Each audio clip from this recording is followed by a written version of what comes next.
저희 교회 일본인 목사님이 오신 말을 인용하면서 설교를 시작하겠는데, 그분이 이런 얘기를 해주셨어요. 오늘 저는 여러분들의 특별한 요리를 제공할 것입니다. 그러니까 설교를 요리라고 얘기하셨는데, 그 다음에 이런 얘기를 해요. 여러분들이 신앙생활을 하는데 필요한 살과 피가 되는 것은 매주 듣는 설교입니다. 저는 새로운 것, 신기한 것, 아니면 즐거운 것만 제공할 뿐입니다. 그러니까 제 설교는 그냥 잊어도 괜찮습니다. 그러나 매주 설교하신 목사님 설교는 잘 듣고 그리고 여러분 것으로 소유하시길 원합니다 말을 했는데, 저도 똑같은 생각을 갖고 있습니다. 특히 저는 여러분들에게 일본 교회로 여러분들 모시고 싶습니다. 쉽게 얘기해서 오늘 설교는 한국식 설교가 좀 틀릴 것 같아요. 일본식 설교하는데 또 이상한 말이 되는데 일식으로 제공을 하려고 합니다. 그러니까 좀 이상하다라고 생각될 때가 있을지도 모르는데, 저도 신앙적으로는 이상한 설교는 절대 아니니까 이해하시면 좋겠습니다. 한식하고 일식 좀 차이점이 있는 것 같아요. 한식은 다 섞어서 그 풍미를 맛보는데, 일식은 재료를 하나하나 그 재료의 음식의 맛을 구분하면서 먹는 것 같아요. 쉽게 해서 제 설교는 그런 설교가 될 거예요. 그러니까 하나하나 이게 왜 이런 것이 있을까, 왜 이 말이 있을까, 이런 의미가 될 것 같아요. 그러니까 머리를 좀 쓰셔야 될 것 같아요. 자, 그럼 설교를 시작하겠습니다. 이 달란트 비유에 대한 이야기는 뭐 다 알고 있을 거예요. 그러나 결론적으로 얘기한다면 여러분들이 알고 있는 것하고는 틀린 설교가 될 거예요. 먼저 처음부터 여러분들에게 도전을 합니다. 여러분들이 이해하고 있는 것하고는 틀릴 거예요. 왜냐하면 이 이야기에서부터 시작할게요. 제가 2개월 전에 신주쿠에 있는 곳에서 한국에서 오신 권사님하고 만났습니다. 이 권사님은 따님이 있는데 지금 영국에서 지내고 있는데 아주 훌륭한 그 음악가예요. 그래서 이분이 자기 교회에서 파송한 선교사님 교회 매년 크리스마스 때 가가지고 콘서트를 한다고 그럽니다. 그런데 그 딸 얘기를 하면서 이런 얘기를 주셨어요. 학생 때 딸이 자기의 재능, 그 음악 하는 것이 싫어가지고 이제부터는 자기가 하고 싶은 것을 배우고 싶고 즐기고 싶은 것을 하고 싶어 하면서 반항을 했다고 그래요. 그때 할머니가 그 소리를 듣고 이렇게 얘기했다고 합니다. 너의 음악적인 재능은 하나님이 주신 거야. 지금 아멘하면 좀 곤란한데 하나님이 주신 거야. 그러니까 넌 잘 참고 극복하고 열심히 공부해서 그 재능을 꼭 피울 수 있게 하고, 그 다음에 하나님께서 주신 거니까 하나님의 영광을 위해서 쓰지 않으면 안 돼. 나쁜 말 하나도 없어요. 우리가 다 받아들일 수가 있고 그렇습니다라고 동의할 수가 있는데, 그러나 오늘 달란트 비유를 얘기하려고 하는 그 의도하고는 조금 틀리다는 얘기입니다. 뭐가 틀릴까요? 이것이 오늘의 설교의 내용이 될 것 같아요. 먼저 이 달란트 비유는 갑자기 예수님이 갑자기 이야기한 것이 아니라, 아니면 마태가 복음서를 기억하면서 예수님이 이 당시 이런 얘기했다 하고 해서 기록한 것이 아니에요. 24장하고 25장은 같이 계속 연결이 됐는데, 24장에는 무엇이 나오냐면 제자들이 예수님에게 이렇게 질문합니다. 예수님, 이 세상의 말세, 이 세상의 것은 어떤 징조가 있나요? 그 얘기를 하니까 예수님이 제일 먼저 한 것이 전쟁이 일어나고 기근이 있고 그 다음에 지진이 있을 것이다. 그 다음에 우리가 잘 알고 있는 14절 말씀 인용한다면 내 복음이 세상 끝까지 전해질 때까지 끝까지 전해져야지만 세상 끝이 오리라, 이런 말씀도 있어요.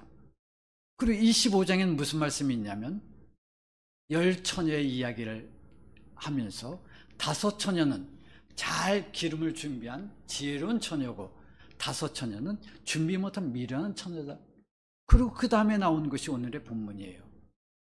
그리고 본문 다음에는 양과 염소의 비유를 들면서 마지막 심판 때는 양과 염소가 될 것이다.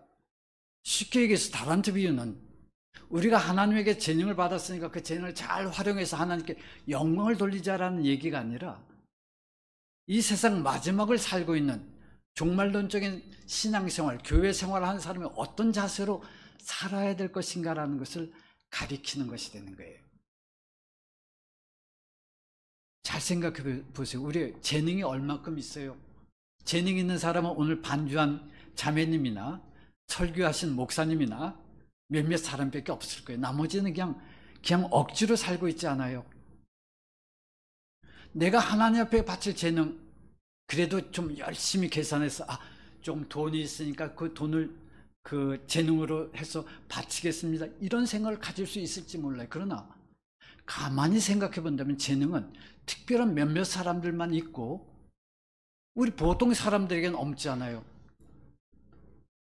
그러면 달란트 비유는 재능 있는 사람만 필요한 말씀인 것으로 인식이 되는데 그렇지 않고 오늘 우리 이 시대에 살고 있는 우리 모든 사람들에게 필요하고 그 의미를 잘 이해하고 그리고 활용하지 않는다면 우리는 한 달란트를 받은 사람처럼 되어버린다라고 얘기하는 것이 달란트 비유를 하는 것입니다.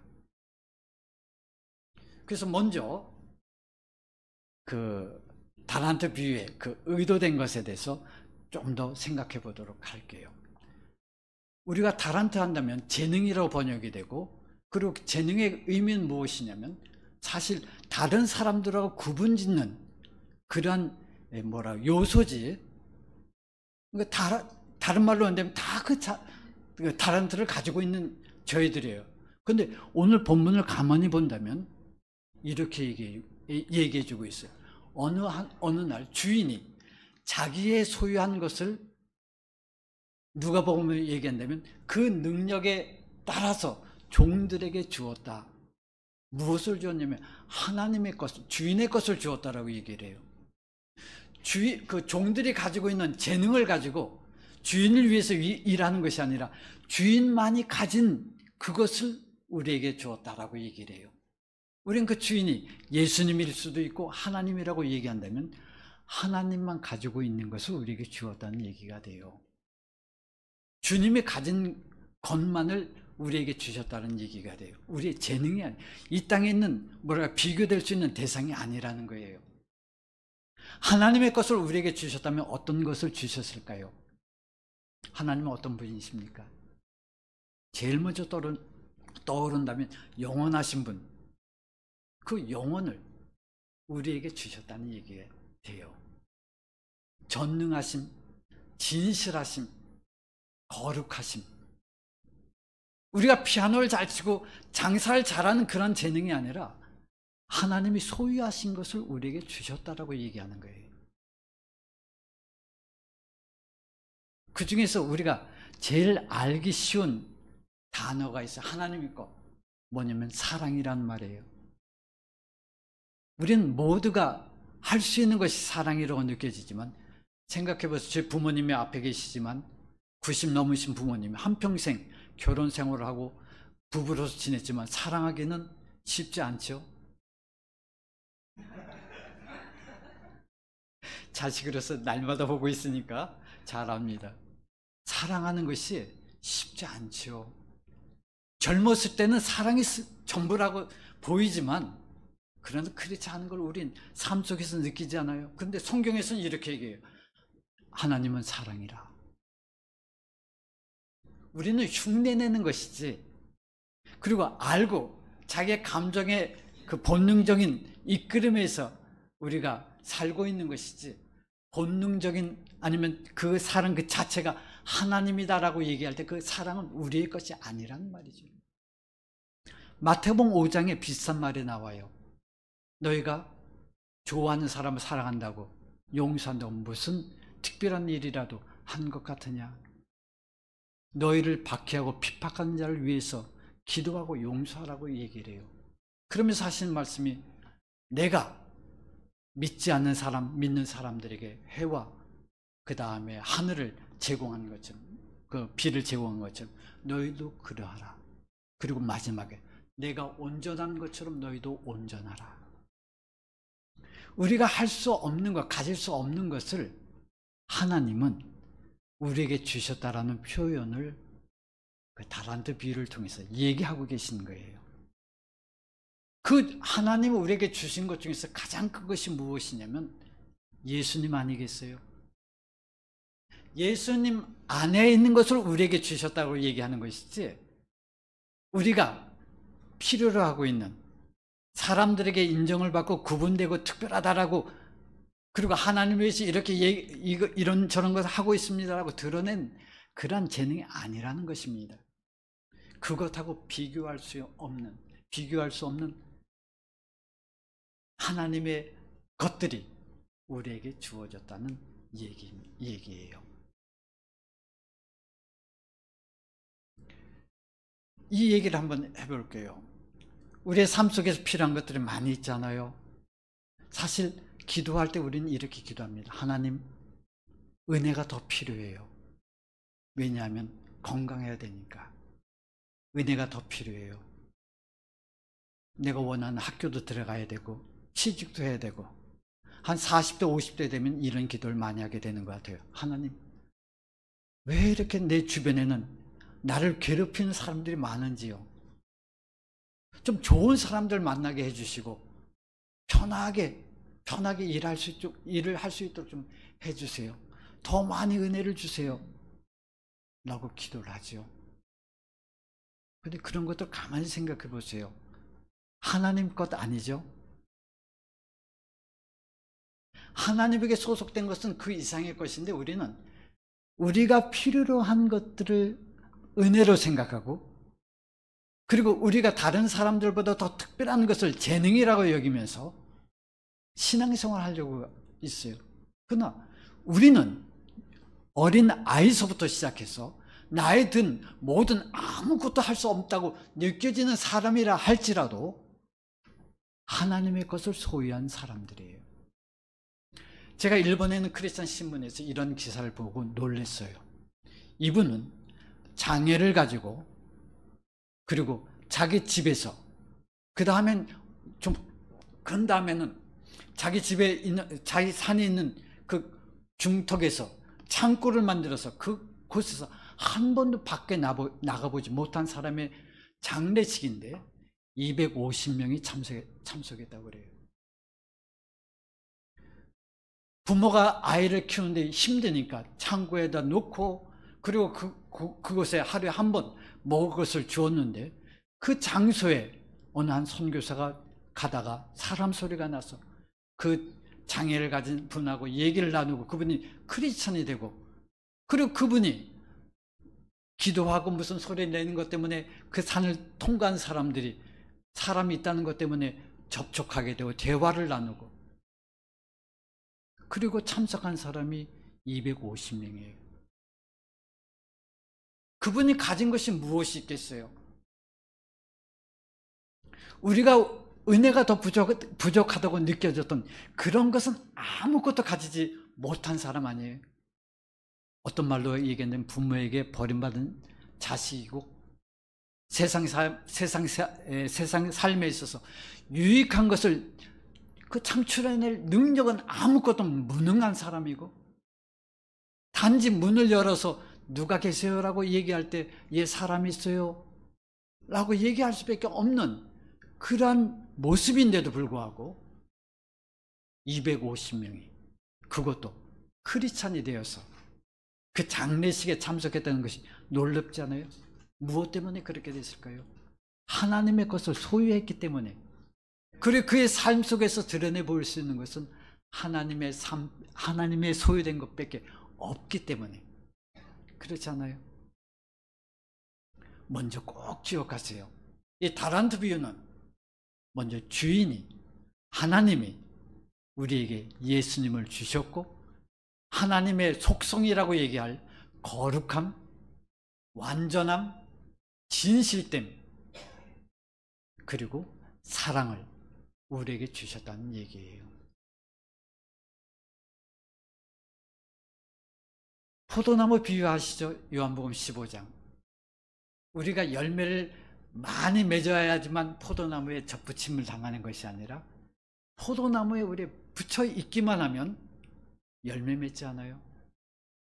잘못하면 우리 신앙생활은 주님 은혜를 주셔서 제가 많은 열매를 맺고 포도나무로 돌아가겠습니다, 영광 돌리겠습니다라고 생각할 수도 있을 것 같아요. 그러나 성경은 일관해서 너희들은 내 안에 거하면 열매를 맺을 것이라고 얘기를 해요. 포도나무이기 때문에 포도를 맺을 수 있고, 마태복음 6장, 7장의 말로 얘기한다면 좋은 나무라고 한다면 좋은 열매를 맺고, 나쁜 나무라면 뭐를 해도 나쁜 열매밖에 못 맺는다. 너희들은 좋은 나무가 되었다라고 얘기하는 것이 달란트 비유의 첫 번째 이유이기도 합니다. 그런데 여기서 정말 중요한 것은 뭐냐면 주인이 돌아온다는 거하고, 주인이 돌아올 때 참 안타깝게도 한 달란트를 받은 사람에 대한 이야기가 굉장히 뭐랄까요, 엄하죠. 저는 어렸을 때 5달란트, 2달란트, 1달란트 얘기를 할 때 하나님 공평하게 5달란트 주면 좋았는데 왜 제일 조금만 주고 조금 준 사람이 그렇게 그냥 혼내주십니까? 라는 생각을 가진 적이 있어요. 근데 1달란트를 생각해 보니까 엄청난 금액이에요. 20년 동안 우리가 아무것도 안 해도 먹고 사는 금액이라고 얘기해요, 성경학자들이. 그럼 또 계산을 해보죠. 20년밖에 안 되나라고. 5달란트면 100년이니까 한평생 정말 여유있게 사업도 하고 지낼 수 있는데 1달란트 20년 좀 작다라고 생각하실 수 있을 것 같아요.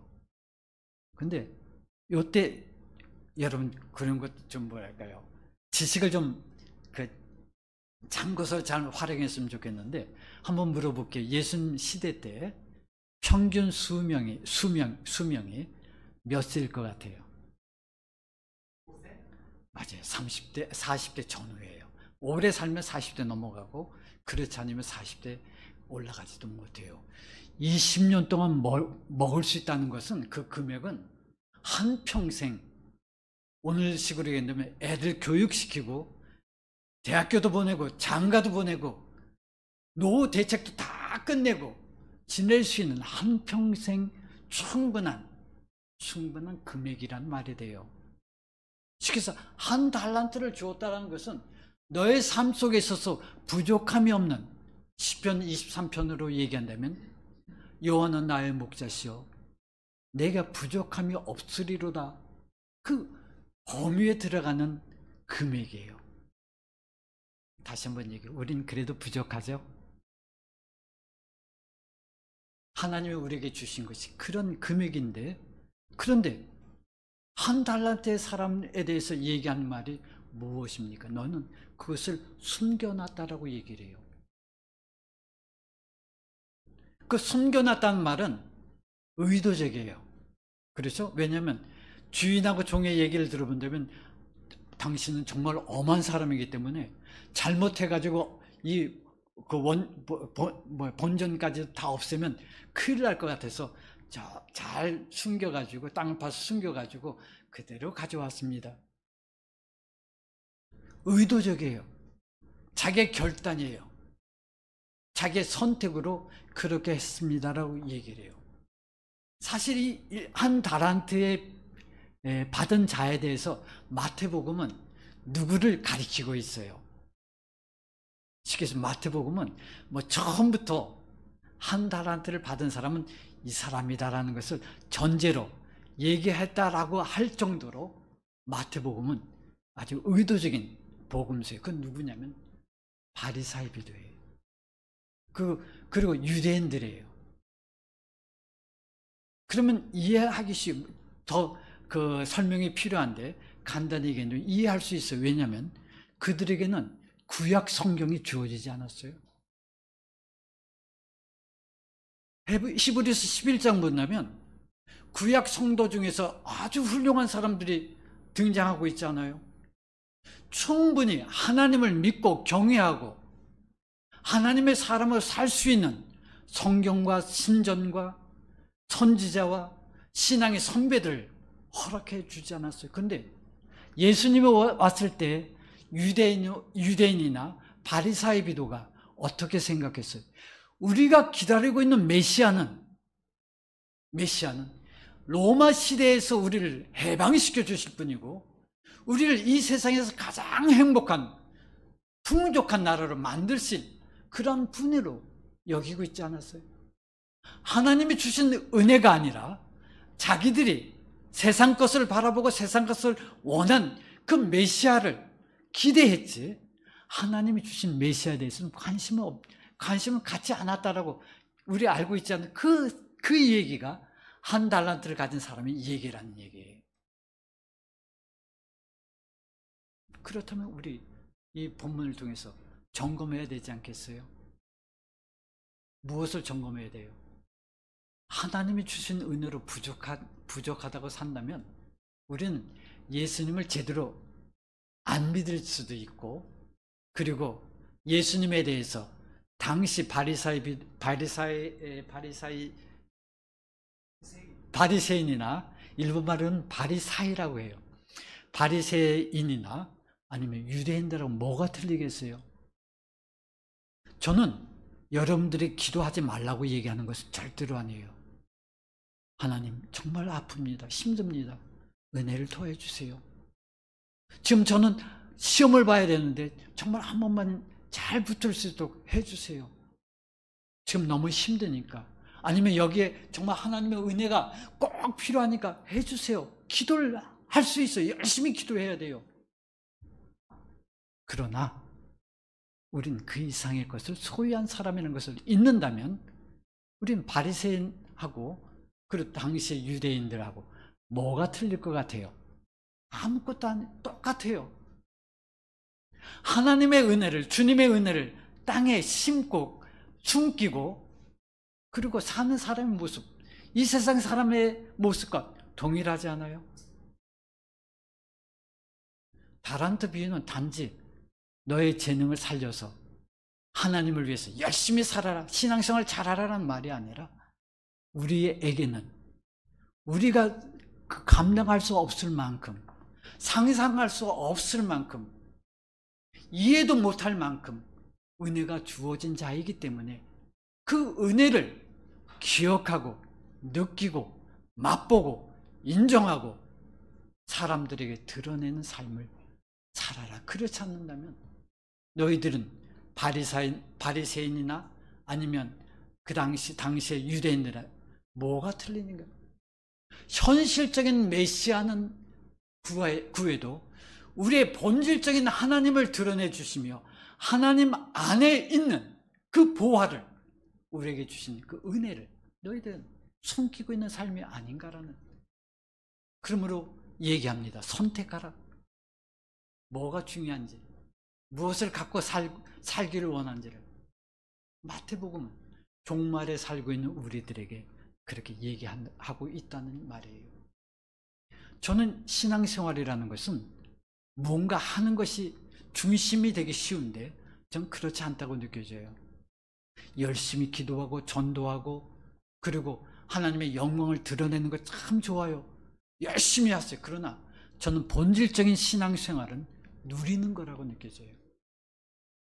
하나님의 자녀됨을 누리는 것이 먼저지 여호와의 증인처럼 하나님의 자녀가 되기 위해서 열심을 내는 사람들이 아니에요.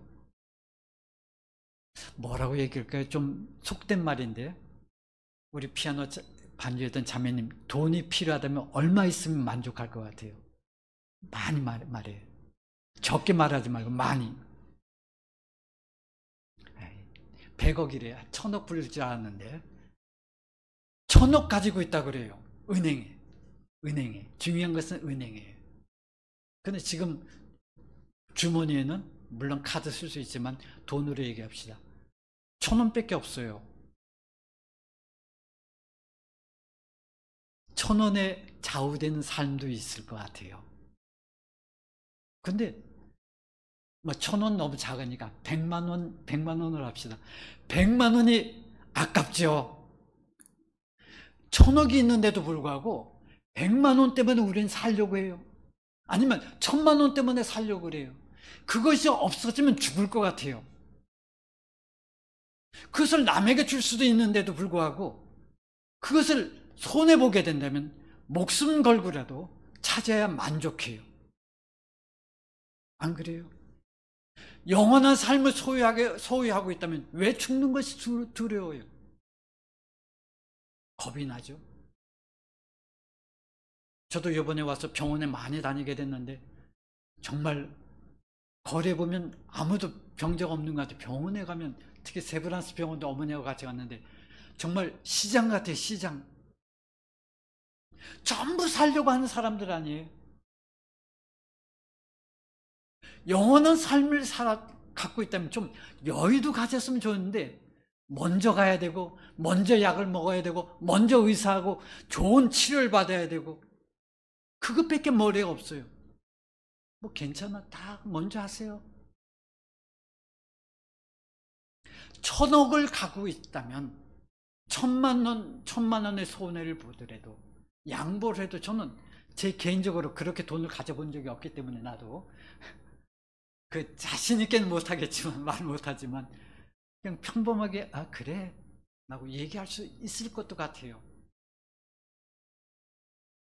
그렇지 않아요? 이 삶이 우리들의 삶이에요. 누리는 삶이지 맛보는 삶이지 어떻게 하면 내 것으로 만들까라는 삶이 아닌 것 같아요. 하나님의 풍성한 은혜, 하나님의 것들을 우리에게 주시지 않았어요. 우리가 왜 우리를 뭐랄까요? 괴롭힌 사람을 용서를 못해요. 저도 교회 목회를 하면서 한 사람만큼 용서하고 싶지 않은 사람이 있었어요. 물론 그 사람은 교회에서 나갔어요. 근데 같은 동네에서 사는 사람이니까 만나요. 얼굴 보기가 싫어요. 그래서 되도록이면 이 사람이 나올 시간이구나 하면 저는 안 나가려고 해요. 그렇잖아요. 우리 실력 아니에요, 그게. 싫은 사람 싫은데 뭐 어떻게 해요? 우리 실력은 그것밖에 안 돼요.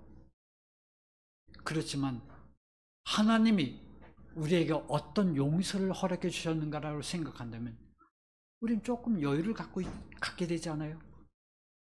형식적이라도 인사할 수 있게 되고 인사하다 보면 말도 나누게 돼요. 정말 근본적으로 용서할 수 없을지도 모르겠어요. 그러나 우리는 더 큰 용서함을 받은 자이기 때문에 여유를 가질 수 있을 것 같아요. 그런 것을 누리는 것이 복받은 사람이고 은혜 받은 사람이라고 오늘 가르쳐주고 있어요. 교회가 적고 모이는 분들이 적다고요? 그것하고 하나님의 은혜가 무슨 상관이 있어요? 교회 생활 하느라고 힘들다고요? 다른 사람은 재밌는 거 많이 하는데 왜 나는 이렇게만 지내야 되는가? 그런 의문이 있어요. 그 무슨 문제예요? 하나님이 주시는 은혜를 잘 이해한다면 그리고 맛볼 수 있는 그런 마음 자세가 되어 있다면 아무런 문제가 안 된다라고도 얘기할 수 있지 않겠어요? 그러면 스스로 성적표를 매겨보세요. 몇 점 될 것 같아요? 주님을 통한 하나님의 은혜에 대해서 나의 삶은 몇 점일까? 기뻐하세요. 저도 10점밖에 안 될 것 같아요. 선교사고 목사인 사람들 10점밖에 안 되니까 여러분들은 20점 되면 굉장히 잘하시는 거고 50점이라면 뭐 천재예요, 천재. 사도 바울이 이렇게 얘기했습니다. 나는 도적의 괴수다. 죽을 때 한 말이잖아요. 빌립보에서. 우리의 삶이 주님의 은혜에 비해서 얼만큼 부족한 자인가를 사도 바울은 고백하면서 은혜가 더해진, 다른 얘기는 은혜가 부족하기 때문에 더 은혜가 허락된 것이 아니라 그 은혜를 음미하며 맛보며 누리며 인정하는 삶을 살았던 삶이라고 느껴져요. 선교사라고 뭐 특별한 것 있겠어요? 특별한 거 없어요. 목사님하고 똑같아요. 그리고 여러분들의 신앙생활은 똑같아요. 집에 가면 그냥 아빠고 그리고 남편이고 생활하는 거 뭐 틀리겠어요? 선교사 구름 타고 다녀요? 자동차 타고 다니지. 똑같아요. 단지 틀리다면 하나님의 은혜를 나의 삶 속에서 인정하려고 발버둥 치는 사람들이에요. 그래서 하나님의 은혜가, 하나님의 은혜만으로 저 같은 경우는 일본에 있는 사람들이, 일본 분들이 느껴지기를 원하는 삶에 불과해요. 특별한 신앙을 가졌기 때문에 뭘 하고, 특별한 재능이 있기 때문에 뭘 하는 것이 아니라 똑같아요. 예수님을 믿는 사람이라면 애기서부터 노인에 대해서 아무것도 못하는 존재라 할지라도 어마어마한 하나님의 소유하심을 갖고 있는 사람이라는 것, 이 달란트의 비를 통해서 꼭 기억하시고 감사하는 삶이 되기를 바랍니다. 기도합니다.